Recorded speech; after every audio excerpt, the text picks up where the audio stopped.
Hi all, Christine Byer here, licensed master esthetician since 2001, and if you are in search of an at-home microcurrent machine, this video is for you. I just wanted to talk about some of the things to consider when you are researching your new microcurrent home use machine. I think the first thing to think about is, what are the specs?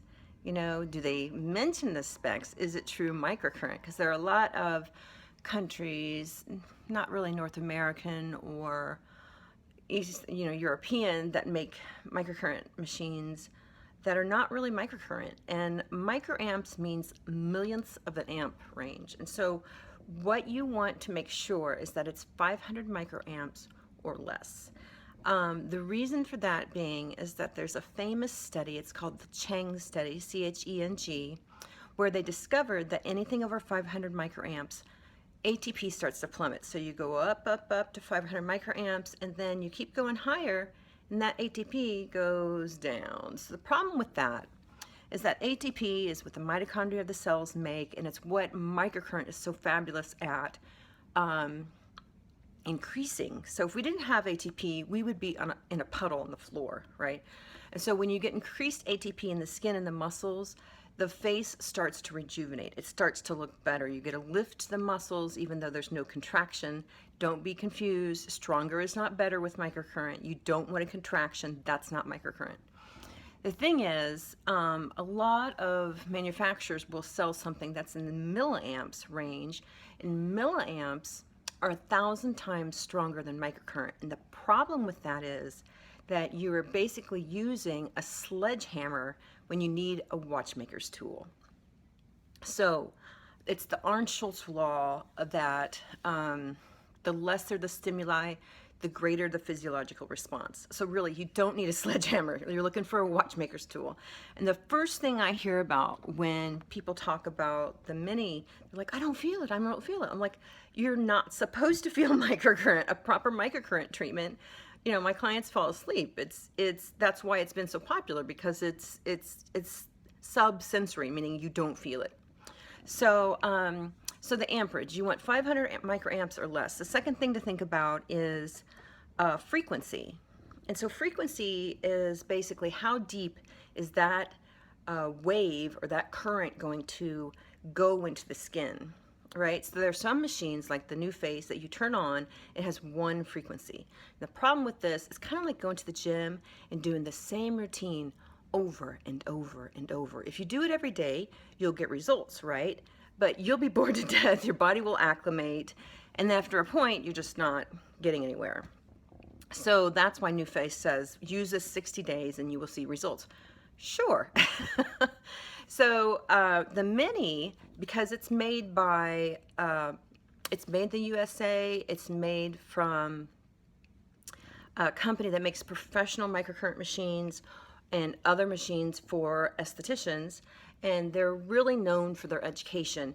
They knew they needed to put professional quality circuitry inside the Mini, and so they did that. And so they have randomized frequency, which means it's penetrating at all these different levels, and you don't even think about it. You plug this thing in or plug it into your iPhone charger, whatever, it's on, you know, and you just go. And so that's really nice to not have to think about it, and it's penetrating. And sometimes when you get it by your ear, you can kind of hear it cycling through.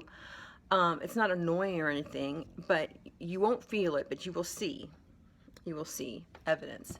That being said, I would say, you know, when you first get your Mini, you can use it every day, but you know, about 3 times a week is a good frequency. Unless you're, you know, 60s, 70s, then I would be doing it every day to start, you know, until you get where you want to be, and then you'll taper off to as many, you'll know by the look of your face, as many treatments you need in a week to keep your eyebrows and everything up there. So another thing to think about is ease of use, right? Because microcurrent is not rocket science, but if you have all these wands and bells and whistles, are you really going to use them? Is it light? You know, this is why they had this plug-in, although you can plug it into your little rapid charger for your phone, that's no problem. and do it in front of the TV. You don't have to stay plugged into the wall. But is it light? This is weighs about as much, I wish I had my weigher here, but we're on vacation. It weighs about as much as a deck of cards, right? It's light. If you're going to be using something every day, you don't want it to be clunky and have to move it around the face and it's got batteries in it and you're like, oh, my arm's getting tired. You want something that's quick, fast, easy, right? And then I guess that's it. I think those are the three biggest factors to think about. And also, you know, is there a community around the machine you want to use? I mean, how much support are you getting?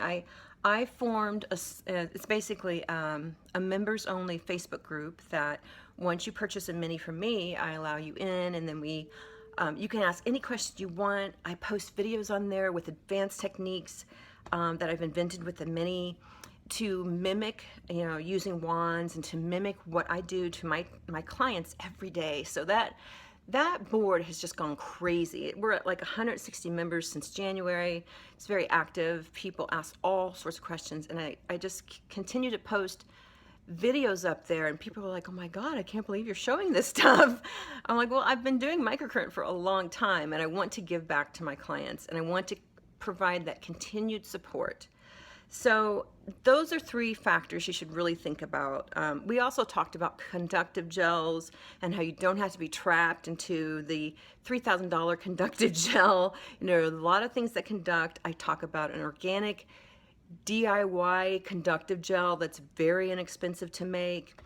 So yeah, these are things to think about. You know, also I sell the Clairblend Mini.